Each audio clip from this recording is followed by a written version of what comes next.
فتنہ نجد کے بارے میں آپ نے ارشاد فرمایا کہ یہ وہابی فتنہ ہے یا کیا؟ حضرت رسالت مآب صلی اللہ علیہ وسلم نے فرمایا تھا کہ اللہم بارک لنا فی شامنا، اللہ شام میں برکت عنایت فرما۔ پھر فرمایا اللہ یمن میں برکت عنایت فرما۔ پھر رسول اللہ صلی اللہ علیہ وسلم سے عرض کیا گیا کہ نجد کے متعلق بھی فرما دے، تو فرمایا کہ ہناک الفتن، یہاں بڑی آزمائش کی چیزیں اٹھیں گی۔ اس لیے امت میں بہت سے علماء کی رائے یہ ہے کہ نجد ہی کا وہ علاقہ ہے جہاں سے محمد بن عبد الوہاب کی تحریک اٹھی، اور رسول اللہ صلی اللہ علیہ وسلم کی مراد ان فتنوں سے تھی۔ اور کچھ علماء کہتے ہیں کہ نجد در حقیقت سطح مرتفع کو کہا جاتا ہے، پٹوار کا علاقہ جو بلند ہے، رفعت ہے جس میں رفعت، تو اس لیے اس سے مراد صرف وہی نہیں بلکہ اور علاقے بھی ہوں گے۔ اور خاص طور پہ وہ لوگ جو محمد بن عبد الوہاب کی تحریک کو اچھا سمجھتے تھے، انہوں نے اپنے زمانے میں اس حدیث کی توجیہ کی ہے، تو معاملہ ادھر بھی ہے اور ادھر بھی ہے، دونوں طرف علماء نے کتابیں بھی لکھی ہیں۔ لیکن جہاں تک اس فتنے کا تعلق ہے، یہ اب 300 سال کے بعد سمجھ میں آتا ہے کہ اس وقت جو علماء نے وضاحت کی تھی، سب سے بڑی شہادتیں اس وقت کے علماء کی، اور در حقیقت یہ باغی لوگ تھے۔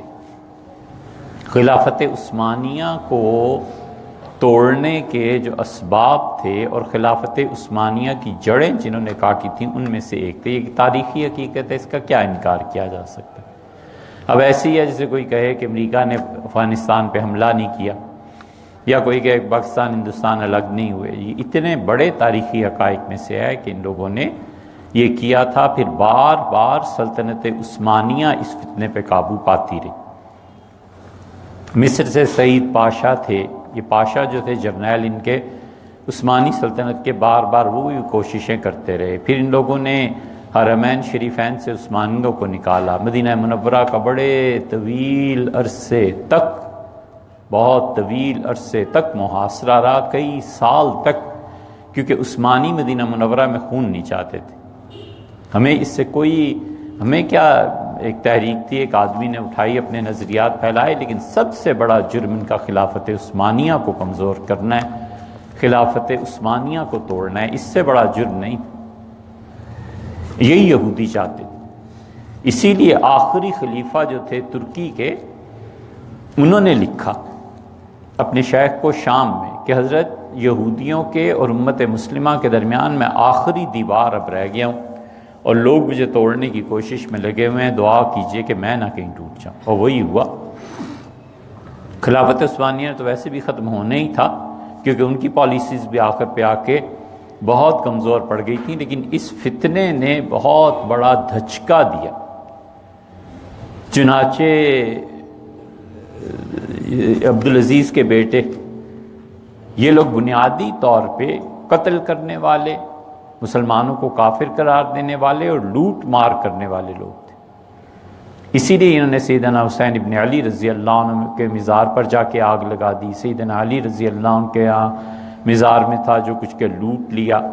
عراق سے پھر وہ شیعہ اٹھے، اور ایک آدمی نے آ کے ان کے بڑے بھائی کو مار دیا تھا اس زمانے میں۔ اس نے کہا میں بدلہ لوں گا، اور پھر قتل کر دیا تھا۔ تو یہ آپس کی لڑائیاں، یہ ساری آپ اس کو دیکھیں، خاص طور پہ خلافت عثمانیہ کی جو چیزیں برٹش لائبریری میں پڑی ہوئی ہیں نا، اس پہ اللہ تعالیٰ کسی کو توفیق دے تو کوئی اپنے بچے کو، کسی بیٹے کو وقف کر دے کہ جاؤ بیٹے انگلینڈ میں بیٹھ کے یہ ساری فائلز کھلواؤ اور اس کو پڑھو اور اس کے نتیجے لکھو۔ کئی ماہ ہم رہے تو ہم وہابیت کی اس تحریک کو پڑھتے رہے کہ آخر مسئلہ کیا ہو گیا تھا کہ دنیا میں اتنی تفریق، امت مسلمہ میں اتنا تشدد پیدا ہوا۔ اس کی ایک وجہ یہ بھی تھی کہ انہوں نے اپنے علاوہ ہر ایک کو کافر، ہر ایک کافر، اور پھر بہت بڑی شہادت۔ آپ جانتے ہیں کہ حنفی فقہ کا دار و مدار اب پچھلے 250 سال سے شامی پہ رہ گیا، اور شامی رحمۃ اللہ علیہ نے بہت زبردست شرح لکھی در مختار کی۔ وہ تو بس زندگی ان کی 54 برس ہوئی، اگر وہ اور زندہ رہتے تو اللہ کی نشانیوں میں سے ایک نشانی تھے۔ اتنا گہرا علم اور اتنا تعلق مع اللہ کی ایک صدی میں بھی چند ایک آدمی ایسے پیدا ہوتے ہیں۔ انہوں نے، ان کے زمانے کے تھے یہ لوگ، تو اپنی آنکھوں سے دیکھ رہے تھے۔ انہوں نے ان سب کے متعلق لکھا کہ یہ خارجی ہیں۔ انہوں نے لکھا کہ محمد بن عبد الوہاب کا فتنہ اٹھا ہے اور عثمانیوں کے خلاف یہ ہو رہا ہے اور یہ ہو رہا ہے۔ تو یہ جب انہوں نے اپنے علاوہ سب کو کافر کہنا شروع کیا تو پھر ہندوستان سے ان کو تو اب تک قد ہے رسول اللہ صلی اللہ علیہ وسلم کے روضہ مبارک سے کہ کسی طرح اسے ختم کرنا چاہیے۔ اس زمانے میں بھی یہی تھا کہ حضرت رسالت پناہ صلی اللہ علیہ وسلم کا جو روضہ ہے اس کو مسمار کرنا چاہیے کسی طرح سے۔ وہ تو ہندوستان میں جب شور اٹھا، یہاں سے پھر علماء گئے، انہوں نے کہا کچھ ہوش کرو، کیا کرنے چلے؟ اب بھی یہ بحث کرتے ہیں کہ رسول اللہ صلی اللہ علیہ وسلم کا روضہ مبارک جو بنا ہے یہ بدعت ہے، اور کوئی سمجھانے والا، کوئی کہنے والا نہیں ہے کہ حضرت رسالت پناہ صلی اللہ علیہ وسلم کے دور میں لوگوں کی قبریں گھروں میں بنا کرتی تھی۔ دوسری طرف موقف یہ ہے کہ رسول اللہ صلی اللہ علیہ وسلم کی قبر مبارک بعد میں بنی ہے، گھر پہلے بنا ہوا تھا۔ وہ ایک کہتے ہیں، ایسے نہیں ہے، اور مطالعہ کیجئے اور پڑھیے۔ سیدنا طلحہ رضی اللہ عنہ کی قبر کہاں تھی؟ طلحہ عشرہ مبشرہ میں سے ہیں، معمولی آدمی ہیں۔ طلحہ رضی اللہ عنہ کی قبر گھر میں ہی تھی۔ پھر جب انہوں نے خواب میں اپنی بیٹی سے شکایت کی، عائشہ سے، کہ آئیو یہاں بصرہ تو دیکھو دریا کا پانی مجھے تنگ کر رہا ہے، تو ان کی بیٹی عائشہ، بڑی اللہ نے بڑا علم دیا تھا، قبر کھدوائی اپنے والد کی، تو سیدنا طلحہ رضی اللہ عنہ کی پیشانی جس طرف رکھی گئی تھی تو وہ حصہ جو تھا یہ کنپٹی، اس کے بال پانی سے گیلے تھے، تو انہوں نے اپنے والد کی میت کو اٹھوایا اور لے جا کر پھر ایک گھر میں ہی دفن کیا۔ کئی صحابہ کرام رضی اللہ عنہ جن کا رسول اللہ صلی اللہ علیہ وسلم کے والد عبداللہ کی قبر گھر میں بنائی گئی تھی، اور کیا ہے، کتنی قبریں ایسی تھیں۔ حضرت رسالت پناہ صلی اللہ علیہ وسلم کے قبر شریف کو ایسے ہی بنایا گیا۔ ابھی اس قد میں ہے کہ کسی طرح اسے توڑو، ختم کرو۔ بہت سی چیزیں ہیں، اس لیے اس سے مراد وہابی فتنہ ہے یا نہیں ہے، دونوں طرف علماء، یہ ہم نے جو باتیں کی ہیں یہ اس کے علاوہ ہٹ کے ہیں۔ قسیم نجد، وہاں کے علماء نے کتاب لکھی ہے تاریخ قسیم کی، ہمیں بڑا اس کا ہے کہ خدا کرے کہ ملے تو ہم پڑھیں۔ سعودی ایمبیسی میں اس کا ایک نسخہ پڑا ہوا ہے، ہم نے تو درخواست کی تھی کہ ہم اس کی فوٹو کاپی دے دیں، انہوں نے نہیں دی، شاید اس میں اس کی تفصیل ہو، شاید۔ قسیم کی پوری تاریخ لکھی گئی ہے۔ قسیم کے علماء بڑے بڑے صاحب علم لوگ تھے، اختلاف اپنی جگہ پہ، لیکن بہرحال ان میں علم تھا، اسے بھی دیکھنا چاہیے۔ مسجد نبوی کی کتنی سیڑھیاں تھی خیر القرون میں؟ ممبر کی، یہ جو موجودہ ممبر ہے یہ رسول اللہ صلی اللہ علیہ وسلم کے زمانے کا تھوڑا ہی ہے، ایسے نہیں ہے، یہ تو 6-7ویں صدی عیسوی میں بنایا، 6-7ویں صدی ہجری میں بنایا گیا۔ نبی کریم صلی اللہ علیہ وسلم کے زمانے کا ممبر رہا ہی نہیں۔ حضرت رسالت مآب صلی اللہ علیہ وسلم کا بھی ممبر نہیں تھا۔ پہلے یہ ہوتا تھا کہ کھجور کا ایک تنا تھا تو بہت موٹا تھا، جیسے کسی جگہ پہ ٹکا دیا جائے، تو وہ تنا جو تھا وہ رسول اللہ صلی اللہ علیہ وسلم اگر کھڑے ہوتے تھے تو ان کے ہاتھ تک تقریباً آتا تھا، تو آپ سہارا لینے کے لیے یا عادتاً اس پہ ہاتھ رکھ دیتے تھے۔ اصل میں خطبہ ایک تھا جمعے کا، 2 خطبے نہیں تھے۔ رسول اللہ صلی اللہ علیہ وسلم ہمیشہ ایک خطبہ دیتے رہے ہیں۔ یہ جمعے کے جو 2 ہم خطبے کرتے ہیں نا، یہ آپ کی عادت شریفہ ہے آخری دور کی، ورنہ پہلے ایک خطبہ دیتے تھے، نماز پڑھا دیتے تھے۔ پھر رسول اللہ صلی اللہ علیہ وسلم پر وقت آیا جب کھڑا ہونا دشوار ہو گیا تھا، تو پھر تھوڑا سی گفتگو فرماتے تھے، پھر بیٹھ جاتے تھے، پھر کھڑے ہوتے تھے، اور بیٹھتے تھے تو قرآن پاک کی تلاوت کرتے تھے۔ اس لیے جمعے کے خطبے میں دونوں خطبوں کے درمیان کوئی سورت پڑھنا یہ سنت میں سے مستحب ہے، لوگ اب نہیں جانتے اس کو۔ اور پھر آپ اٹھتے تھے، پھر دوسرا خطبہ پڑھ دیتے تھے۔ پھر رسول اللہ صلی اللہ علیہ وسلم کے لیے مسجد نبوی میں ایک لوہے کی کرسی بنائی گئی، لوہاروں نے بنا کے دی تھی، تو لوہے کی کرسی پہ تشریف فرما ہوتے تھے۔ صحیح مسلم کی روایت میں آتا ہے کہ آپ لوہے کی کرسی پہ تشریف فرما ہوئے اور نصیحت فرمائی۔ پھر ایک مرتبہ ایک عورت کے ہاں ایک بڑئی کام کر رہا تھا، تو اس عورت نے حاضر ہو کے عرض کیا کہ اللہ کے رسول میں آپ کے لیے ایک ممبر بنوا دوں؟ تو رسول اللہ صلی اللہ علیہ وسلم نے اجازت دی. پھر وہ گئی غابہ جنگل میں اور جھاؤ کا درخت کاٹ کے لائی. جھاؤ کا درخت پتہ نہیں یہاں کیا کہتے ہوں گے، لیکن چکوال وغیرہ میں بہت ہوتے ہیں. قرآن نے بھی ذکر کیا نا، وہ اصل، اور جھاؤ کا درخت. تو جھاؤ کا درخت وہ کاٹ کے لائی، کٹوایا اس نے، اور پھر ممبر بنوایا، اور رسول اللہ صلی اللہ علیہ وسلم اس ممبر پر تشریف فرما ہوئے.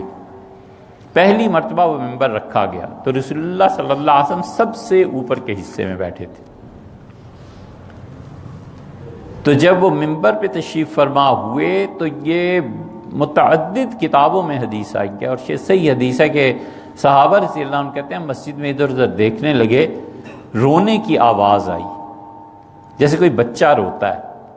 تو ہم نہیں سمجھ پائے کہ یہ کون رو رہا ہے. تو رسول اللہ صلی اللہ علیہ وسلم اترے اور جا کر اس تنے پہ ہاتھ رکھا اور اسے اپنے ساتھ چمٹایا.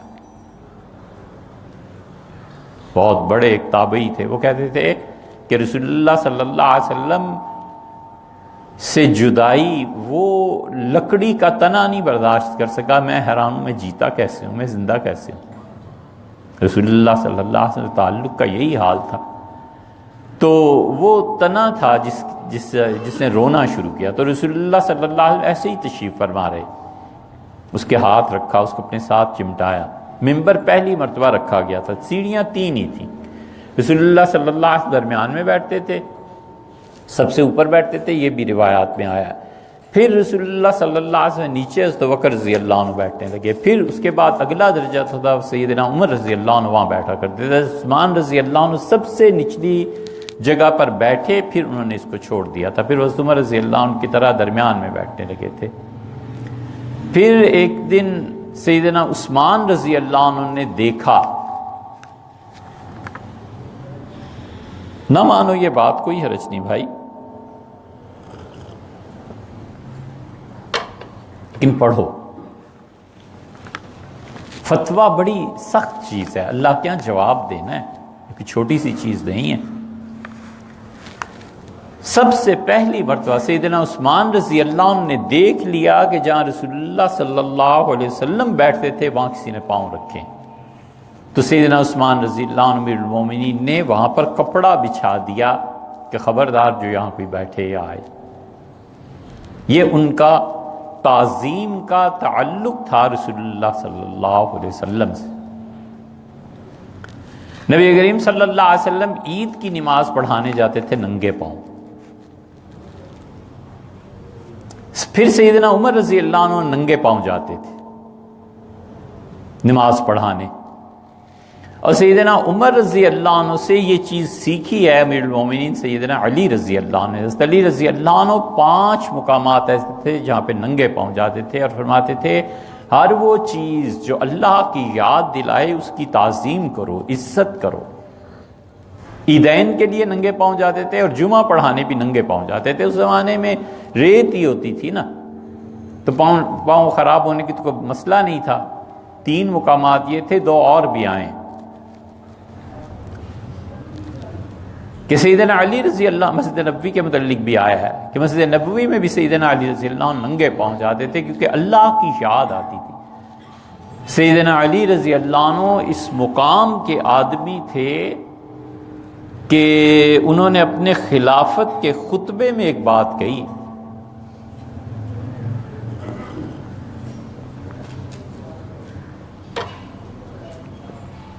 ان کا یہ ایک فکرہ ساری پالیسی تھا ان کے عہد کی. اپنے عہد کی پالیسی انہوں نے بنائی تھی نا، پالیسی میکر تھے اپنے دور کے. تبدیلیاں انہوں نے چند ایک کی ہیں. حضرت عمر رضی اللہ عنہ نے سکہ گرا دیا تھا. ملکی معیشت پر جب اثر پڑنے لگا نا، یہ اس زمانے میں کوئی تصور نہیں تھا. حیرت ہوتی ہے حضرت عمر رضی اللہ عنہ کے ذہن میں یہ کیسے بات آ گئی تھی. انہوں نے پیسے کی قدر گرا دی تھی. جتنے بٹ کوائن کے بارے میں فتوے دے رہے ہیں نا حرام اور ناجائز ہونے، ان سے پوچھیے گا جا کر کہ حضرت یہ مسئلہ کیا ہوا تھا. خیر ہم اس کی تفصیل میں کیا جائیں، سیدنا عمر رضی اللہ عنہ پہلے آدمی ہیں جنہوں نے روپے کی قدر گرا دی تھی، اور روپے کی قدر گرانے کے بعد معیشت پہ کتنا افراط زر اور اس کا اثر پڑنا تھا وہ جانتے تھے، انہوں نے کنٹرول بھی کر لیا۔ اس کے بعد سیدنا علی رضی اللہ عنہ آئے ہیں۔ حضرت علی رضی اللہ عنہ نے کہا امیر المومنین نے پیسے کی قدر گرائی تھی کیونکہ ان کے زمانے میں معاشی مسائل پیدا ہو رہے تھے، اور انہوں نے فرمایا تھا کہ اگر میرے ملک میں غربت دور نہ ہوئی تو جو ٹیکس میں آج تک لگا چکا ہوں اس کے بعد میں ایک اسپیشل ٹیکس لگاؤں گا جو عبد الرحمن ابن عوف پہ، طلحہ پہ، عثمان پہ، فلاں پہ، فلاں پہ، فلاں پہ، یہ جتنے سرمایہ دار ہیں نا، میں ان کی دولت خدا کی قسم لے لوں گا اگر میرے دور میں میری رعایا کی غربت ختم نہ ہوئی۔ وہ اللہ نے فضل کیا، سیدنا عمر رضی اللہ عنہ بہت پیسہ آ گیا، وہ راہ چلتے پیسے تقسیم کرنے لگے، لو مجھ سے پیسہ اور آرام سے زندگی گزارو۔ پھر فرمانے لگے میں گن کے دوں گا، اور جس دن زیادہ پیسہ آ گیا لوگوں میں گننے کی بجائے تمہیں ایسے ہی دے دوں گا، اور اس سے بھی زیادہ آ گیا تو تم یقین مانو میں تمہیں تھال لے کے سونا اور چاندی بانٹوں گا تاکہ حضور صلی اللہ علیہ وسلم کی امت ٹھیک رہے، پیسہ تمہارے پاس خوب رہے۔ یہ حضرت عمر رضی اللہ عنہ کی پالیسی تھی۔ سیدنا علی رضی اللہ عنہ اپنے دور میں یہ سب باتیں کی۔ پھر انہوں نے کہا کہ امیر المومنین نے جو گرایا تھا نا سکے کی قدر کو، میں اسے پھر بحال کر رہا ہوں، اور میں اسے لے جا رہا ہوں رسول اللہ صلی اللہ علیہ وسلم کے زمانے میں سکے کی جو ویلیو تھی اس کے مطابق، اب ہمیں ضرورت نہیں رہی ہے۔ اور ایک انہوں نے حضرت معاویہ رضی اللہ عنہ کو کہا تھا کہ شام سے ہٹ جائیں۔ یہ دو تین چیزیں تھیں، ورنہ پالیسی جو تھی سیدنا علی رضی اللہ عنہ، پہلا خطبہ ایک فکرہ کس کمال کا فرمایا۔ انہوں نے کہا لوگوں میں اپنی خلافت میں کوئی ایسی گرہ نہیں کھولوں گا جسے سیدنا عمر رضی اللہ عنہ باندھ کے گئے تھے اور جو وہ کھول گئے ہیں میں باندھوں گا نہیں۔ بس سیدھی سادی بات، ان کہ میری پالیسی وہی ہے جو حضرت عمر رضی اللہ عنہ۔ امیر المومنین رضی اللہ عنہ اس لیے 5 جگہوں پہ ننگے پاؤں جاتے تھے، فرماتے تھے ہر وہ چیز جسے دیکھ کے اللہ کی یاد آتی ہے نا اس کی تعظیم، عزت، ادب، احترام ضروری۔ آپ مسجد میں کیوں ننگے پاؤں آتے ہیں؟ صحیح بخاری کی حدیث ہے، حضور صلی اللہ علیہ وسلم یہودیوں کی مخالفت کرو، مسجد میں جوتے پہن کے آیا کرو۔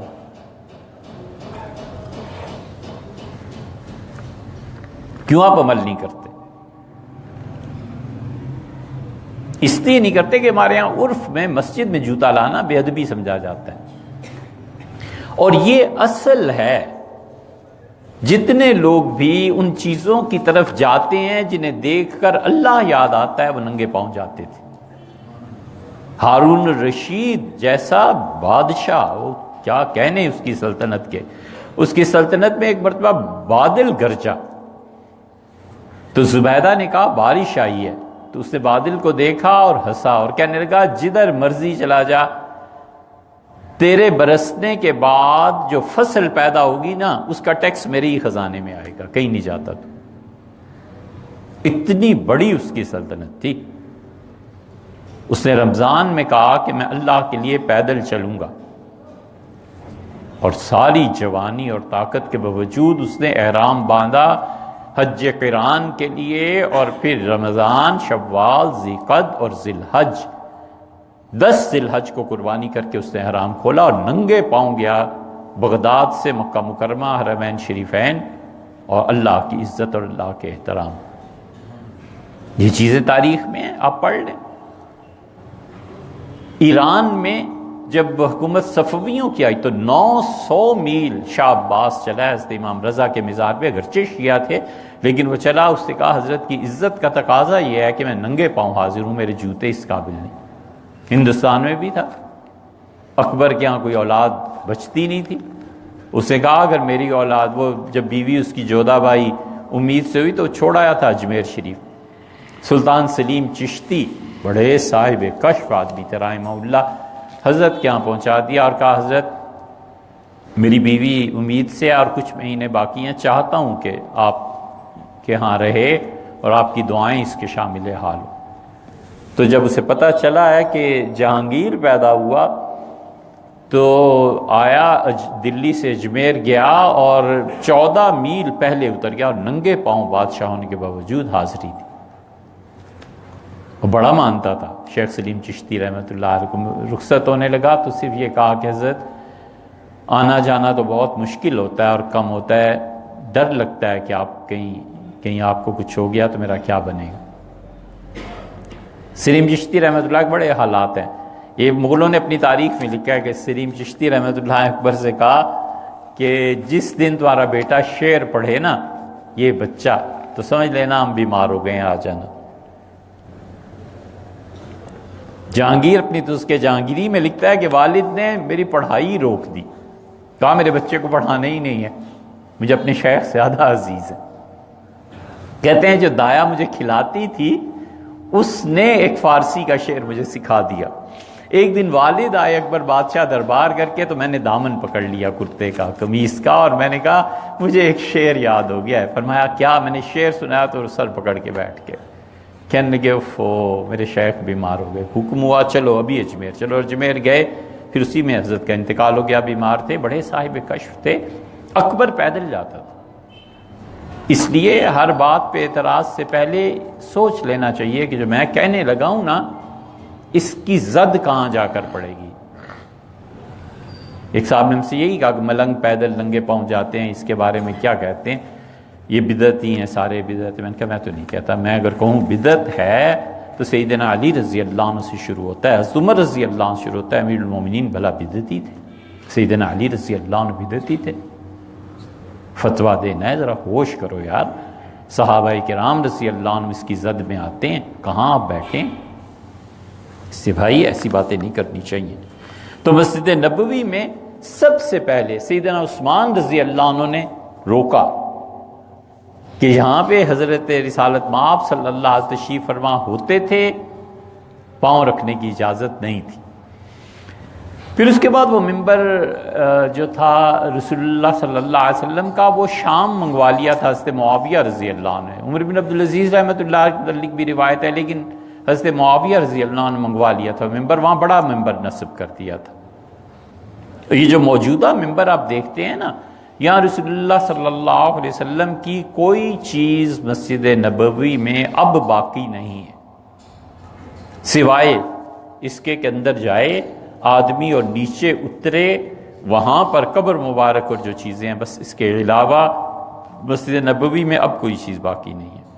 ہمارے ہاں پہلی سیڑھی پہ کھڑا ہو کے خطبہ کیوں دیا جاتا ہے؟ اس لیے کہ آسان ہے، یہ آپ کے معاملات سے تعلق رکھتا ہے، دوسری پہ کھڑا ہو جائے، تیسری پہ ہو جائے، لیکن امت میں مسلسل یہی چلا آ رہا ہے۔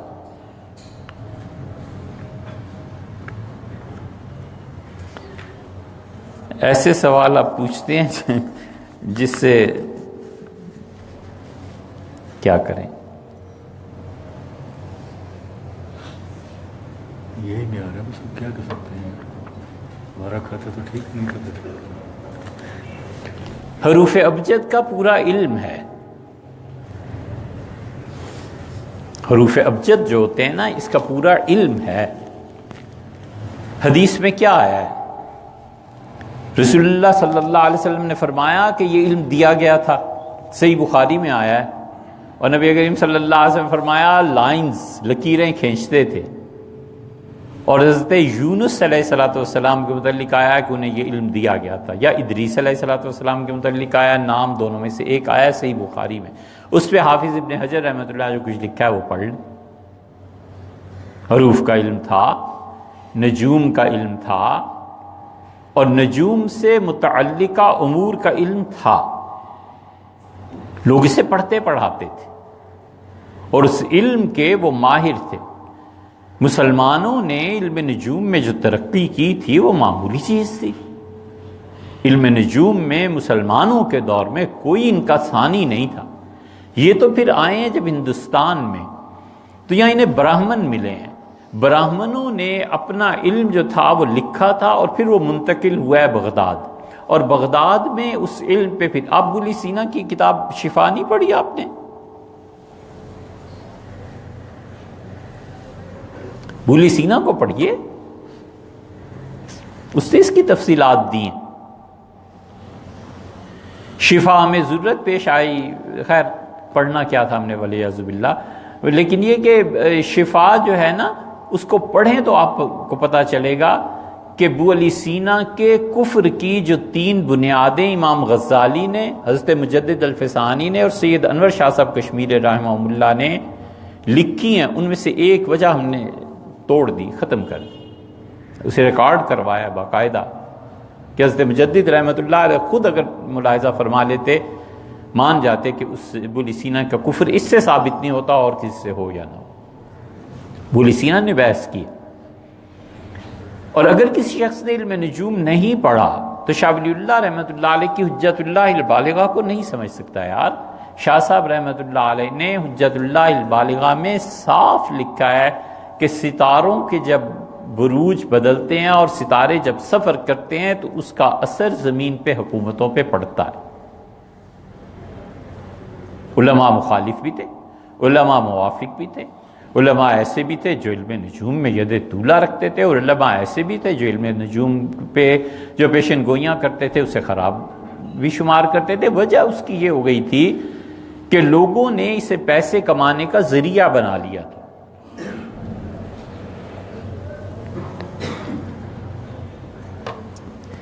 ایک ہوتا ہے غیب سے اتنا گہرا تعلق انسان کو پیدا ہو جائے کہ اللہ کے ہاں جو فیصلے ہیں وہ اس پہ منکشف ہونے لگے۔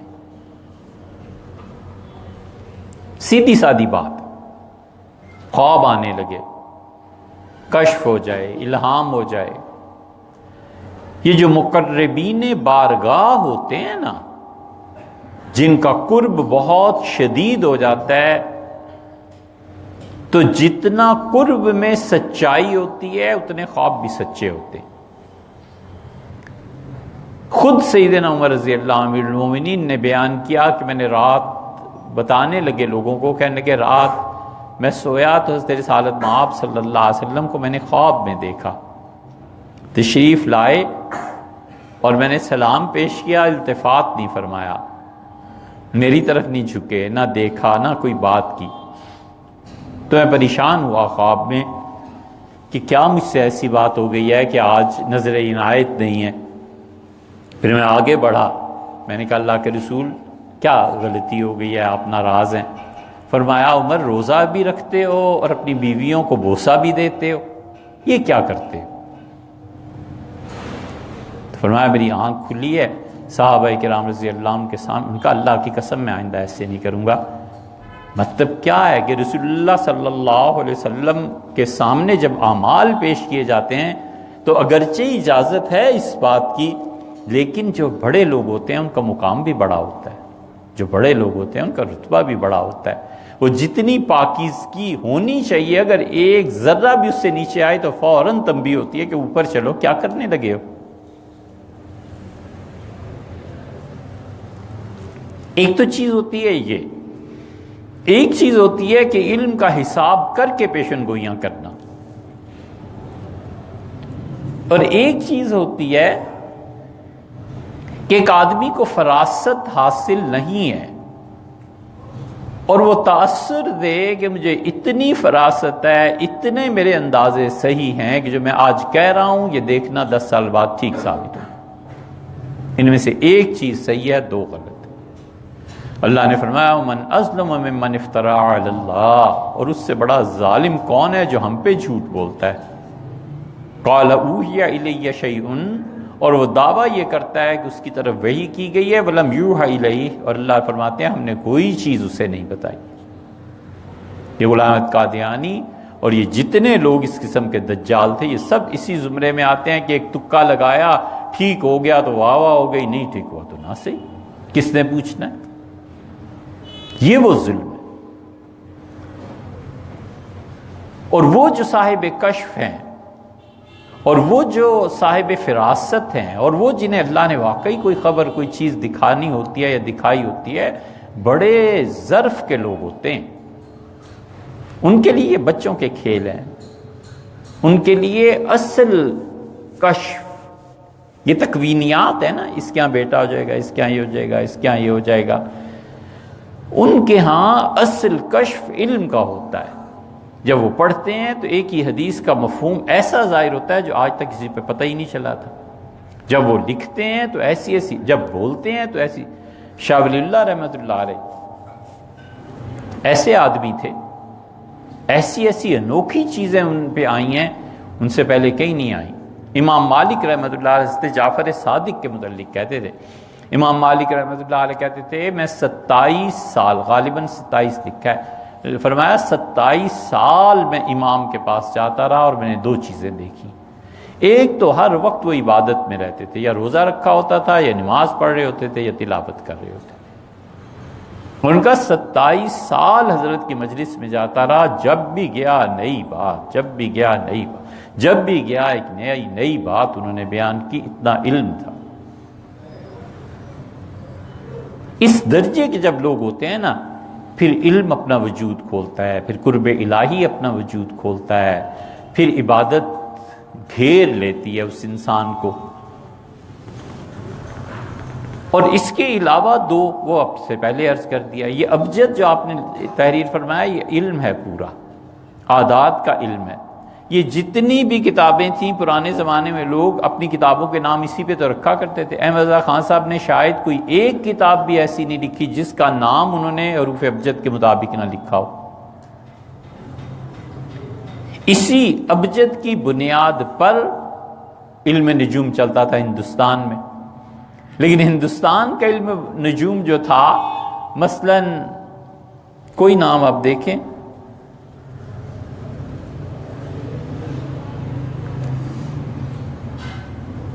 کیا نام، جیسے تھے پھے، یہ نام جو ہے نا، یہاں پہنچ کے ہندوستانی پھنس گئے، کیونکہ عرب جو تھے ان میں تو ٹھے کا تصور نہیں ہے، تو ٹے پہ کیا حکم لگائیں گے؟ تو انہوں نے کہا اچھا اس طرح کرو کہ عربی کے اصل نام قرار دو اور ہندوستانی اس کے تابع آ جائیں۔ یہی علم جب یورپ میں پہنچا تو انہوں نے کہا یہ نجوم کا علم اس کو اس طرح سے چھوڑو، جو جس تاریخ کو پیدا ہوا ہے اس کے مطابق اس کے ستاروں کا حساب لگا لو اور اس پہ حکم لگاؤ۔ اسی پہ پھر برہمنوں نے حکم دیا۔ برہمن اب تک وہ نکالتے ہیں کہ فلاں تاریخ کو فلاں کو فلاں کو فلاں کو، لیکن جن کا علم ہوتا ہے بہت گہرا اور ٹھوس اور وسیع، وہ تو کوئی بات کرے۔ جب یہ بن گیا کاروبار تو پھر گردنیں اڑی، جب یہ بن گیا پیسے کمانے کا ذریعہ، تب اسلامی حکومتوں نے بڑی سخت گرفت کی ہے اس بات پہ۔ جیسے فرض کیجئے آج کا دور ہے تو یہ جتنے بھی نقوی جعفری اہل تشیع، کالے علم کی کاٹ، محبوب آپ کے قدموں میں، قرض اور دشمن اور یہ اور وہ، اگر کوئی ریاست ہوتی ان سب کو پکڑتی اور انہیں کہتی تمہارا عقیدہ بنیادی طور پر یہ ہے کہ جادو کوئی چیز نہیں۔ اہل سنہ اور اہل تشیع کے عقائد جہاں پر فرق پڑتا ہے نا، ان میں سے ایک بہت بڑا فرق یہ ہے کہ وہ کہتے ہیں جادو کوئی چیز نہیں۔ یہ الگ بات ہے، صحیح ہے غلط ہے، لیکن بہرحال اہل تشیع کے عقیدے میں یہ بات، اور ہمارے عقیدے میں یہ بات شامل ہے کہ جادو ہے۔ کوئی آدمی اہل سنہ میں ہو اور جادو کا انکار کرے، ہم بالکل اس کی بات سننے ماننے کو تیار نہیں۔ ہم کہیں گے اہل سنہ کا عقیدہ ہے جنات بھی ہیں جادو بھی ہے، اہل تشیع کا عقیدہ ہے جنات ہیں اور جادو کوئی چیز نہیں۔ تو جب اس قسم کی چیزیں زیادہ ہونے لگی پھر حکومتوں نے پکڑا، اور پھر وہ اتنی زیادہ ہوئی ہیں کہ ہمارے زوال کی مسلمانوں کے حد ہو گئی، کنور پسند آ گئی تھی بادشاہ کو۔ 28 سال تک وہ ہندو عورت پوری مغل حکمرانی پہ چھائی رہی، ہندو تھی نا، صبح صبح اٹھ جاتی تھی، سارے لوگ دلی میں حاضر ہوتے تھے، فلاں صوبے میں یہ کرو، فلاں میں یہ کرو، فلاں میں یہ کرو، بادشاہ سلامت اٹھتے تھے کہیں 12-1 بجے، ساری رات عیاشی میں، دن ہی نہیں ہوتا تھا۔ 28 سال ٹوٹتے ہوئے لگ گئے کنور کی حکومت کو۔ یہ ہمارے زوال کی چیزیں ہیں۔ کوئی بھی قوم، اس کی جو تہذیب ہوتی ہے نا، زوال پذیر جب ہوتی ہے تو اس کی آخری علامت یہ ہوتی ہے کہ وہ آپس کے تعلقات کو غیروں سے لے لے۔ بس یہ آخری حد ہوتی ہے۔ اخلاقیات کسے کہتے ہیں؟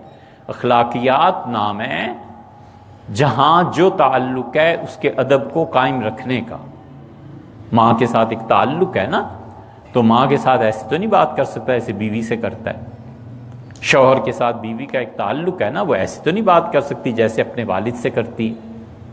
یہ جتنے بھی باہمی تعلقات ہوتے ہیں نا چھوٹے بڑے کے، اسی لیے سیدنا عمر رضی اللہ عنہ کہتے تھے کہ تم میں سے جس آدمی نے اپنے باپ کی توہین کی یہ کفر کیا اس نے۔ وہ فرماتے تھے سیدنا عمر رضی اللہ عنہ کی یہ آیت قرآن میں نازل ہوئی تھی رسول اللہ صلی اللہ علیہ وسلم پہ کہ تم میں سے جو شخص اپنے باپ سے منہ موڑتا ہے وہ کفر کرتا ہے۔ پھر رسول اللہ صلی اللہ علیہ وسلم نے ایک دن ہم سے کہا کہ اللہ نے یہ آیت اٹھا لی۔ باہمی تعلقات ان کے ادب کو قائم رکھنا ہی تو اخلاقیات ہے۔ اب ہمارے ساتھ جو ظلم ہوا ہے نا وہ یہ کہ سارے اخلاقیات سوفیسٹیکیٹڈ ایتھکس، پسند آیا یہ لفظ ہے؟ سوفیسٹیکیٹڈ ایتھکس، مینرز، سبحان اللہ، یہ آیا ہے یورپ سے کہ بڑے اچھے اخلاقیات ہوں۔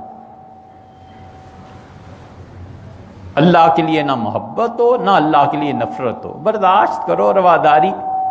بیٹھا ہے اللہ کا انکار کیے جا رہا ہے اور میں ہنس ہنس کے بول رہا ہوں اس سے، اچھا جی یہ نہیں یہ نہیں یہ نہیں۔ مجھے کیوں نہیں غصہ آتا کہ یہ اللہ سے انکار کر رہا ہے؟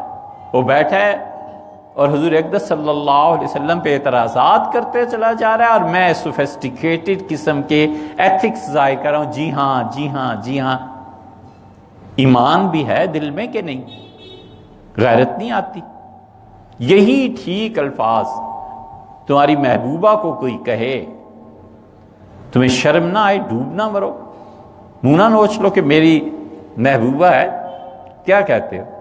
محبوبہ تو بہت بڑی چیز ہوتی ہے یار، محبت بہت بڑی چیز ہے۔ چھوٹی سی اس کی مثال دیکھو، چندہ مانگنے پہ غصہ کیوں آتا ہے؟